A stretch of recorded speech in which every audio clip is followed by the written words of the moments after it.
എഞ്ചിനാണ് ഇതിനെ connect break ചവിട്ടുവാണെങ്കിൽ നമുക്ക് ഫ്രണ്ട് ബ്രേക്ക് കുറച്ചും കൂടെ അപ്ലൈ ആവും. Welcome back to another vlog. അങ്ങനെ പൾസർ സീരീസിൽ പുതിയൊരു കുട്ടി പൾസർ കൊണ്ടുവന്നുണ്ട് വിത്ത് പുതിയ ലുക്ക്, പുതിയ ഡിസൈൻ, പുതിയ എഞ്ചിൻ. അതാണ് നമ്മുടെ മുമ്പിൽ ഇവിടെ കാണാൻ പറ്റുക. This is the all new Pulsar N125. So ഇതാണ് നമ്മുടെ ഏറ്റവും പുതിയ N125 കേട്ടോ. ഫ്രണ്ടിൽ നിന്ന് കണ്ട ഒരു ഹോർണറ്റിൻ്റെ ലുക്കൊക്കെ ഉണ്ട്. ഫ്രണ്ടിൽ നിന്ന് ആദ്യം ഫോട്ടോ കണ്ടപ്പോൾ എനിക്ക് ഒട്ടും ഇഷ്ടപ്പെട്ടില്ല, പക്ഷേ നേരിട്ട് കാണുമ്പോഴത്തേക്കും നമുക്ക് ഇഷ്ടപ്പെടും. നിങ്ങൾക്ക് കാണാം ഫ്രണ്ട് ഒരു ഫുള്ളി LED ഹെഡ് ലാംപ്സ് കൊടുത്തിട്ടുണ്ട്. നമ്മുടെ ഹാലജൻ ബൾബ് ഇൻഡിക്കേറ്റേഴ്സ് ആണ് ഇവിടെ കൊടുത്തേക്കുന്നത്. ഇവിടെ 30 mm ടെലിസ്കോപ്പിക് സസ്പെൻഷൻ, പക്ഷേ ഇതൊരു കവർ ചെയ്തിട്ടുണ്ട്. ആ കവർ ചെയ്തത് കുറച്ചും കൂടെ ബൾക്കിയർ ലുക്ക് കൊണ്ടുവരാനാണ്. ബട്ട് യെസ്, ചെറിയൊരു ഫീലൊക്കെ ഉണ്ട്. ഫ്രണ്ട് പാർട്ട് ഇത്രയും ഭാഗം നമ്മൾ നോക്കിയാൽ നല്ല രസമുണ്ട് കാണും, പക്ഷേ ഈ ബാക്കിലോട്ട് പോകുമ്പോൾ അതിൻ്റെ ആ ഒരു ലുക്ക് മാറുന്നുണ്ട്. പിന്നെ താഴത്തോട്ട് നോക്കാൻ പോയാൽ നമുക്ക് ഒരു 240 mm ഫ്രണ്ട് ഡിസ്ക് ബ്രേക്ക് വരുന്നുണ്ട്. ABS കാര്യങ്ങളൊന്നുമില്ല. നമുക്ക് റിയറിൽ ഡ്രം ബ്രേക്സ് ആണ്. രണ്ട് വേരിയൻ്റ് ഉണ്ട്. ടോപ്പ് വേരിയൻറ്റ് 98,707 റുപ്പീസാണ് എക്സ് ഷോറൂം പ്രൈസ് തന്നെ. അതിൽ നമുക്ക് ടോപ്പ് വേരിയൻറ്റിലാണ് നമുക്ക് ബ്ലൂടൂത്ത് കണക്ടിവിറ്റിയും നമുക്ക് സൈലൻറ്റ് സ്റ്റാർട്ട് ഫീച്ചേഴ്സും അങ്ങനത്തെ കുറച്ച് കാര്യങ്ങൾ കിട്ടുന്നുണ്ട്. ബേസ് വേരിയൻറ്റിൽ സൈലൻറ്റ് സ്റ്റാർട്ട് ഫീച്ചർ ഉണ്ടാവില്ല. ടയറിൻ്റെ സൈസ് വ്യത്യാസമുണ്ട്, റിയർ ടയറിൻ്റെ സൈസ് വ്യത്യാസമുണ്ട്. ആൻഡ് ഫ്രണ്ട് ടയർ സെയിം തന്നെ ആയിരിക്കും. അതുകൂടാണ്ട് നമുക്ക് ബ്ലൂടൂത്ത് കണക്ടിവിറ്റി കാര്യങ്ങളോ ഒന്നും നമുക്ക് അതിൽ കിട്ടില്ല. പക്ഷേ LED ഹെഡ് ലാംപ്സും അങ്ങനെ കുറച്ച് കളർ സ്കീംസൊക്കെ സെയിം ആയിട്ട് തന്നെ അവർ വെച്ചിട്ടുണ്ട്. അപ്പോൾ ഇതാണ് നമ്മുടെ ഹോൾ ന്യൂ എഞ്ചിൻ. ഒരു 125cc എഞ്ചിനാണ്. Producing 12 PS and 11 Nm of torque. ആ 11 Nm ഓഫ് ടോർക്ക് നമുക്ക് 2500 RPM മുതലേ കിട്ടും. അപ്പോൾ സിറ്റി കമ്മ്യൂട്ടറൊക്കെ അടിപൊളിയായിരിക്കും എന്നാണ് ഞാൻ കേട്ടത്. ആൻഡ് ഇവിടെ എഞ്ചിനാണ് ഒരു സ്ട്രെസ് മെമ്പറായിട്ട് അവർ കണക്ട് ചെയ്തേക്കണേ. കാര്യം ഇവിടെ നിന്ന് കാണാം ഷാസി കഴിഞ്ഞാൽ പിന്നെ എഞ്ചിനാണ് ഇതിനെ കണക്ട് ചെയ്തേക്കണേ. അപ്പോൾ എഞ്ചിനാണ് ഇവിടെ സ്ട്രെസ് മെമ്പറായിട്ട് ആക്ട് ചെയ്യണേ. എയർ കൂൾഡ് എഞ്ചിനാണ്. പുതിയ എഞ്ചിനാണെന്ന് പറയുന്നത്. ഹോൾ ന്യൂ എഞ്ചിനാണ്. ഒന്നും ഡിറൈവ് ചെയ്തല്ല. നമുക്ക് കിക്ക് സ്റ്റാർട്ടും കാര്യങ്ങളൊക്കെ ഇവിടെ അവർ കൊടുത്തിട്ടുണ്ട്. ഇവിടെ കുറച്ച് ഫിൻസൊക്കെ കാണാം കേട്ടോ. അപ്പോൾ ഇതാണ് ആ ഒരു ലുക്ക്. ആ ഒരു പൾസർ N സീരീസിൻ്റെ ആ ഒരു ലുക്ക് മെയിൻറ്റെയിൻ ഞാൻ നോക്കേണ്ടി. ടാങ്കിൻ്റെ ഭാഗം നോക്കാൻ പോയാൽ ഈ സൈഡിൽ നോക്കാൻ പോയാൽ ടാങ്ക് കണ്ടോ, ഭയങ്കര ബൾക്കി ആയിട്ടൊരു ടാങ്കാണ്. നമുക്ക് ആ ഒരു ഫീൽ കിട്ടാൻ പോണേ. ഇതാണ് സീറ്റ്. ഭയങ്കര വൈഡ് ആയിട്ടുള്ള വലിയ സീറ്റാണ്, നല്ല കംഫർട്ടബിൾ സീറ്റാണ്. സ്പ്ലിറ്റ് സീറ്റ് കൊടുത്തിട്ടുണ്ട് അവർ ഇപ്രാവശ്യം ഇതിന്. ആൻഡ് ഇതാണ് നമ്മുടെ ഒരു USB ചാർജറും. 9.5 liters ഓഫ് ടാങ്ക് കപ്പാസിറ്റിയാണ് ഈ ഒരു N125 അവർ കൊണ്ടുവന്നേക്കുന്നത്. Ground clearance അന്യായമാണ്. അത്യാവശ്യം 190 mm ഗ്രൗണ്ട് ക്ലിയറൻസ് ഈ ഒരു വണ്ടി കൊടുത്തിട്ടുണ്ട്. നമുക്ക് റിയറിൽ ഡ്രം ബ്രേക്സും അണ്ടർവെല്ലി എക്സോസ്റ്റും നമുക്ക് കാണാൻ പറ്റും. ഇതാണ് റിയറിലെ ലുക്ക് നോക്കാൻ പോയാൽ. റിയറിൽ ഒരു ഹഗ്ഗർ കൊടുത്തിട്ടുണ്ട്. ആൻഡ് ആ ഒരു പുതിയ ഷേപ്പുള്ള ടെയിൽ ലാമ്പും നമുക്ക് ഇവിടെ കാണാൻ പറ്റും. ഈ സൈഡിലുള്ള ലുക്ക് ഇതാണ്. നമ്മുടെ പാനൽസൊക്കെ അത്യാവശ്യം കുഴപ്പമില്ലാത്തൊരു ബിൽഡ് ക്വാളിറ്റി നമുക്ക് ഇവിടെ കാണാൻ പറ്റും. അത്ര അടിപൊളി നില. നമ്മൾ ജസ്റ്റ് ഓടിക്കാൻ 5 സ്പീഡ് ഗിയർ ബോക്സ് ഇവിടെ കൊടുത്തിട്ടുണ്ട്. കളറാണ് അവർ കൂടുതൽ കോൺസെൻട്രേറ്റ് ചെയ്തിരിക്കുന്നത്. ഈ ഒരു വയലറ്റ് കളർ, പേർപ്പിൾ കളർ കൊണ്ടുവന്നുണ്ട്. പിന്നെ ഒരു യെല്ലോ, ഫ്ലൂറസെൻറ്റ് യെല്ലോ കളറും നമുക്കിത് കാണാം. ബേസ് വേരിയൻറ്റിൽ കുറച്ചും കൂടെ കളേഴ്സ് അവർ അവൈലബിൾ ആക്കിയിട്ടുണ്ട്. കുറച്ചും കൂടി ഡിഫറൻറ്റ് കളേഴ്സ് അവർ ഇപ്രാവശ്യം കൊണ്ടുവന്നുണ്ട്.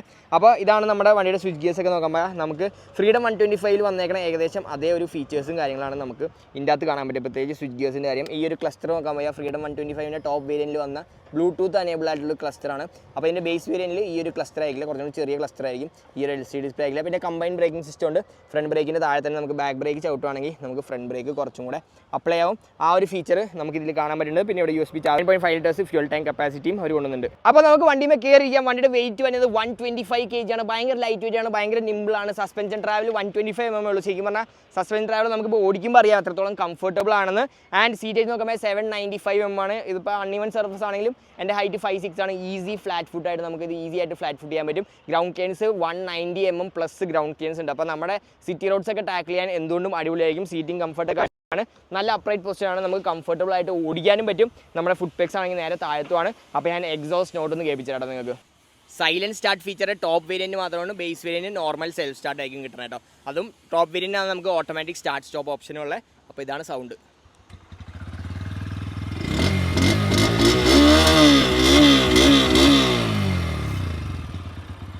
അപ്പോൾ നമ്മുടെ NS125 വെച്ച് നോക്കുവാണെങ്കിൽ ഇത് കുറച്ചും കൂടെ ലൈറ്റ് വെയിറ്റ് ആണ്, കുറച്ചും കൂടെ റിഫൈൻഡ് ആണ് N സീരീസിലേക്ക് വരുമ്പോഴത്തേക്കും എന്നാണ് ബജാജ് ക്ലെയിം ചെയ്തേക്കണേ. അത് നമുക്കിപ്പോൾ ഒന്ന് ഓടിച്ചുകൊണ്ട് ടെസ്റ്റ് ചെയ്യാം. സോ യെസ്, അപ്പോൾ നമ്മുടെ ഏറ്റവും പുതിയ N125 ഇത് കണ്ടപ്പോൾ എനിക്ക് ആദ്യം ഇഷ്ടപ്പെട്ടില്ല എന്നില്ല. നമ്മൾ സ്റ്റാർട്ടിങ് തന്നെ നമ്മുടെ ഓഫ് റോഡ് സെഷനിൽ തന്നെയാണ് പോണത്. സസ്പെൻഷൻ ട്രാവൽ കുറവാണ്, പക്ഷേ ഹാൻഡ്ലിങ് അടിപൊളിയാണ്. പക്ഷേ സസ്പെൻഷൻ ട്രാവൽ എനിക്ക് തോന്നുന്നത് നമ്മുടെ സിറ്റി റോഡ്സൊക്കെ നന്നായിട്ട് ടാക്കിൾ ചെയ്യാൻ പറ്റുമെന്ന്. പക്ഷെ അത്യാവശ്യം കുഴപ്പമില്ലാത്ത ഒരു ഡാമ്പിങ് നമുക്ക് കാണാൻ പറ്റുന്നുണ്ട്. പക്ഷെ എന്നാലും അത്ര സോഫ്റ്റ് എന്നൊന്നും ഞാൻ ഒരിക്കലും പറയില്ല സസ്പെൻഷൻ.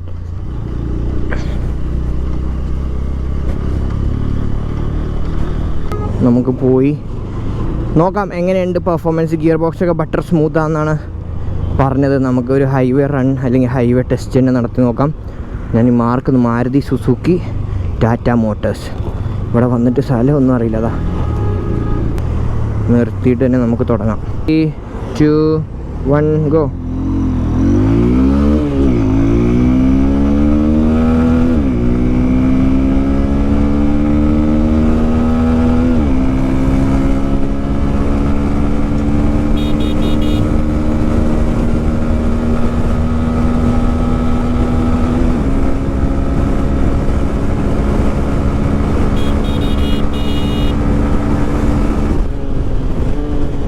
110, 110, 110 വരെയൊക്കെ എത്തുമെന്നാണ് എൻ്റെ വിശ്വാസം. സോ അതായത് വണ്ടിയുടെ ഒരു പെർഫോമൻസ് സൈഡ് ഞാൻ പറയാൻ പോയാൽ. അപ്പോൾ യെസ്, കംഫർട്ടബിൾ റൈഡിങ് പൊസിഷനാണ്. അത്യാവശ്യം കുഴപ്പമില്ലാണ്ട് നമ്മുടെ സസ്പെൻഷൻ വർക്ക് ചെയ്ത് ഡാമ്പ് ചെയ്തെടുക്കുന്നുണ്ട് നമ്മുടെ കുഴികളും കാര്യങ്ങളൊക്കെ. സീറ്റൊക്കെ അത്യാവശ്യം കംഫർട്ടബിൾ ആണ്. നമുക്കൊരു സിറ്റി റൈഡിന് നോക്കുവാണെങ്കിൽ ഇത് ഭയങ്കര ഫ്ലിക്കബിൾ വണ്ടി കേട്ടോ. ഭയങ്കര റിഫൈൻമെൻറ്റ് കാര്യത്തിലും അടിപൊളിയാണ്. നല്ല ഹയർ RPMസിലാണ് നമുക്ക് കൂടുതലും ആ ഒരു വൈബ്രേഷൻസ് ഫീൽ ചെയ്യണേ. ഗിയർ ഷിഫ്റ്റിംഗ് ഒക്കെ ഭയങ്കര സ്മൂത്താണ്. ഒരു ബുദ്ധിമുട്ടില്ലാണ്ട് നമുക്ക് ഷിഫ്റ്റ് ചെയ്യാൻ പറ്റുന്നുണ്ട് ഗിയേഴ്സ്. നമുക്ക് ഒരു പ്രശ്നവും നമുക്ക് തോന്നില്ല. ആൻഡ് ടയേഴ്സ് ട്രാക്കിൽ ഓടിക്കുമ്പോൾ കുഴപ്പമില്ലാത്തൊരു പെർഫോമൻസ് ഉണ്ട്. പക്ഷേ ടയർ അത്ര വലിയ പ്രൊഫൈലൊന്നുമില്ല. ട്രാക്കിൽ ഓടിക്കാൻ പറ്റിയ വണ്ടിയാണെന്ന് ഞാൻ പറയില്ല. ബട്ട് അതിൻ്റെ എത്ര ഈസിലി നമുക്ക് വണ്ടി ഫ്ലിക്ക് ചെയ്യാൻ പറ്റുമെന്നാണ് നമുക്ക് ആ ട്രാക്കിൽ ഓടിച്ചപ്പോൾ മനസ്സിലായത്. ഭയങ്കര ഈസിലി ഫ്ലിക്കബിൾ ആണ് വണ്ടി. അവർ ഇതിൻ്റെ ഷാസിയുടെ റിജിഡിറ്റി ഒക്കെ കൂടിയിട്ടുണ്ട്. അപ്പോൾ കുറച്ചും കൂടെ ഈസി ആയിട്ട് നമുക്ക് വണ്ടി ഫ്ലിക്ക് ചെയ്യാൻ പറ്റണ്ടായി. ആൻഡ് യെസ്, മൈലേജ് എനിക്ക് തോന്നുന്നു ഇതൊരു 125 ആണ്. ഈസി ആയിട്ട് നമുക്കൊരു 60+ നമുക്ക് എന്തായാലും മൈലേജ് കിട്ടാനാണ്. ഞാൻ ഇപ്പോൾ 5th ഗിയറിലാണ്.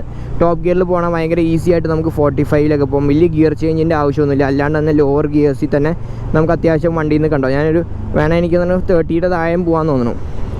5th ഗിയറിൽ തന്നെ ഞാൻ ഗിയർ മാറിയിട്ടില്ല കേട്ടോ. നോക്കിങ് ഒന്നുമില്ല. ഭയങ്കര ഈസി ആയിട്ട് വണ്ടി ഓടണം. അപ്പോൾ എനിക്ക് തോന്നുന്നു ഭയങ്കര സ്ലോ ആയിട്ട് ഓടിക്കാനും നമുക്ക് പറ്റും ഈ വണ്ടി. അങ്ങനെ ഭയങ്കര ഗിയർ ഷിഫ്റ്റിങ്ങോ കാര്യങ്ങളോ ഒന്നും വേണ്ട. നമുക്ക് ഈസി ആയിട്ട് വണ്ടി ഓടിക്കാം. ആൻഡ് സ്വിച്ച് ഗിയേഴ്സൊക്കെ അത്യാവശ്യം കുഴപ്പമില്ലാത്ത ക്വാളിറ്റി ഉണ്ട്. പ്ലാസ്റ്റിക് ക്വാളിറ്റി ആയാലും കുഴപ്പമില്ല. ഒരു 125cc അവരുടെ ഹോൾ ന്യൂ ഡിസൈനിൽ ഇറക്കിയേക്കണേണ്. LED ഹെഡ്ലാമ്പ്സ് കുറച്ച് നമുക്ക് തോന്നും സാമ്യതയൊക്കെ തോന്നും വേറെ പല വണ്ടികളായിട്ട്. ബട്ട് യെസ്, ഇതൊരു ഹോൾ ന്യൂ ഡിസൈനാണ്. ഇനി ചിലപ്പോൾ ഈ ഡിസൈനിൽ തന്നെ ഈ 200, 160, 150, 400 ഒക്കെ വരുമെന്ന് ദൈവത്തിന് നമുക്ക് കണ്ടറിയാം. അപ്പോൾ ഇതെന്തായാലും 125 വേണ്ടി മാത്രമുള്ള ഒരു എക്സ്ക്ലൂസീവ് ഡിസൈൻ എന്ന് വേണേൽ നമുക്ക് പറയാം കേട്ടോ വണ്ടിയുടെ. പിന്നെ ബ്രേക്കിംഗ് ഒക്കെ അടിപൊളിയാണ്. അല്ലെങ്കിൽ എല്ലാം ഡിസ്ക് വേരിയൻസ് തന്നെയാണ്. നമുക്ക് ഡിസ്കും ഡ്രമ്മുമാണ്. ABS ഇല്ല. ABS ഉള്ള വേരിയേഷൻ ഇതിനെനിക്ക് തോന്നുന്നു നമ്മുടെ എക്സ്ട്രീമിനാന്ന് തോന്നുന്നു. എക്സ്ട്രീം 125 ഹീറോയുടെ അതിന് ABS നമുക്ക് കൊടുത്തിട്ടുണ്ട്. പക്ഷേ ഇതിന് ABS ഇല്ല.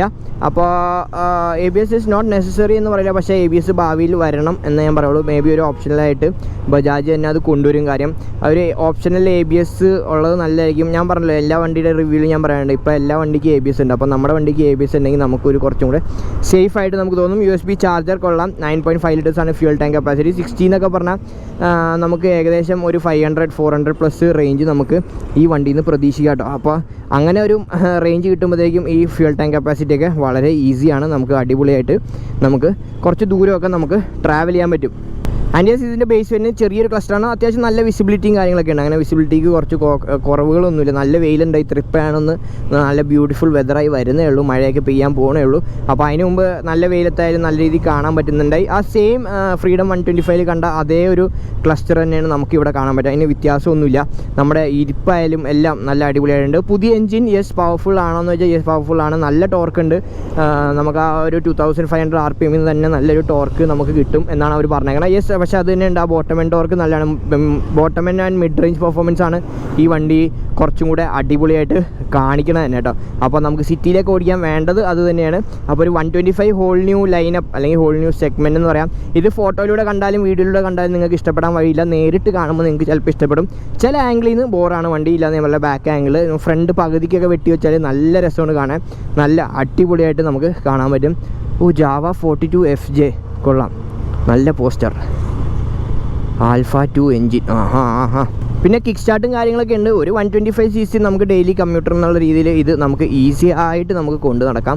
നല്ല മൈലേജും കിട്ടും. നല്ല പിന്നെ ബജാജിൻ്റെ വണ്ടിയാണ്. ഡിസൈൻ നേരിട്ട് കണ്ട് ഇഷ്ടപ്പെടും എന്നാണ് എൻ്റെ ഒരു വിശ്വാസം. എനിക്കും ഫോട്ടോ കണ്ട് ആദ്യം ഇഷ്ടപ്പെട്ടിട്ടുണ്ടായില്ല. ബട്ട് ഷുവർ നിങ്ങൾ നേരിട്ട് കണ്ട് നിങ്ങൾക്ക് ഈ വണ്ടി എന്തായാലും ഇഷ്ടപ്പെടും. ഹീറ്റിംഗ് ഒക്കെ ഉണ്ടോയെന്ന് വെച്ചാൽ ഹീറ്റിംഗ് ഒന്നും എനിക്ക് തോന്നുന്നില്ല ഉണ്ടാവുന്ന കാര്യം. അത്യാവശ്യം നല്ല റിഫൈൻഡ് ആയിട്ടുള്ള എഞ്ചിനാണ്. നമുക്കങ്ങനെ 2 valve എഞ്ചിനാണ്. അവർ വലിയ സെറ്റപ്പ് ഒന്നും ആക്കിയില്ല. പണ്ട് ഒരു 135 ഉണ്ടായി പൾസറിന്. അത് ഹിറ്റാവാത്ത കാരണം അവർ കുറേ കൂടുതൽ ടെക്നോളജീസ് അതിൻ്റെ അകത്ത് ആഡ് ചെയ്ത് പോയെന്നാണ് പറഞ്ഞത്. അപ്പോൾ ആ 135ൻ്റെ ഏകദേശം ഒരു ഡിസൈനൊക്കെ ആയിട്ട് എനിക്ക് തോന്നുന്നുണ്ട് അവിടെ ഇവിടെയൊക്കെ ആയിട്ട് അതും ആ ഒരു ഡിസൈനായിരുന്നു. ഏകദേശം ഇതേപോലെ ഷാർപ്പായിട്ടുള്ളൊരു ഡിസൈനായിരുന്നു ആ 135 ഇറക്കിയപ്പോൾ. ഇതാണ് സസ്പെൻഷൻ.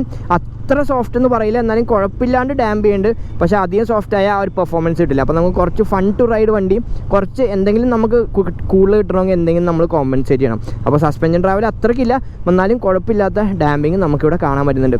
അപ്പോൾ വണ്ടിയുടെ വില ഞാൻ പറഞ്ഞായിരുന്നു ഓൾറെഡി 98,707 റുപ്പീസാണ് എക്സ് ഷോറൂം പ്രൈസ് അവർ കൊടുത്തേക്കണത്. ബേസ് വേരിയൻ്റെ വ്യത്യാസം എന്നു വെച്ചാൽ നമുക്ക് ഈ സൈലൻറ്റ് സ്റ്റാർട്ട് ഉണ്ടാവില്ല. Self start normal self start പോലത്തെ സെൽഫ് സ്റ്റാർട്ട് ആയിരിക്കും. അങ്ങനത്തെ കുറച്ച് കാര്യങ്ങളാണ് നമുക്ക് ബേസ് വേരിയൻറ്റിലും ഈ ഒരു ടോപ്പ് വേരിയൻറ്റിലും മാറ്റം വന്നത്. പിന്നെ കളർ സ്കീമിലാണ് മെയിൻ ഒരു മാറ്റം വന്നേക്കണത്. അപ്പോൾ ഇതൊരു ഷോർട്ട് റിവ്യൂ ആട്ടോ, വളരെ ഷോർട്ട് റിവ്യൂ. കൂടി വന്നൊരു 10 കിലോമീറ്റർ ഓടിച്ചിട്ടുണ്ടാവും, ട്രാക്കിൽ ഒരു 10 റൗണ്ട് ഓടിച്ചിട്ടുണ്ടാവും, ഇത്രേ ഉള്ളൂ.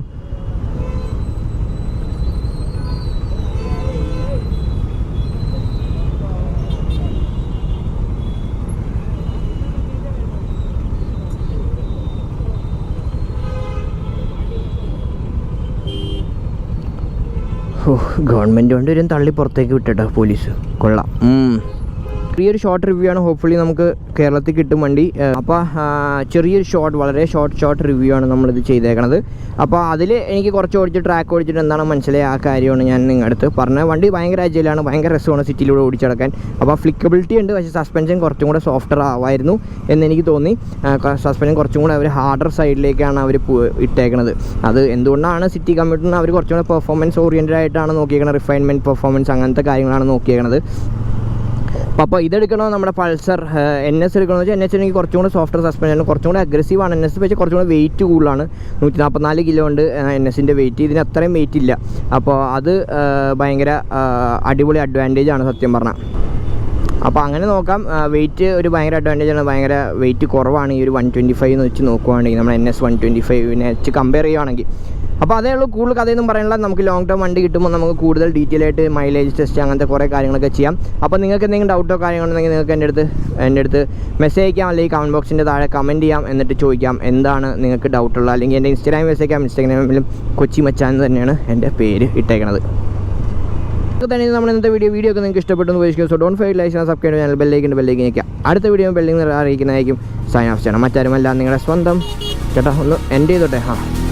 നിങ്ങളുടെ സ്വന്തം കൊച്ചി മച്ചാൻ. ബൈ.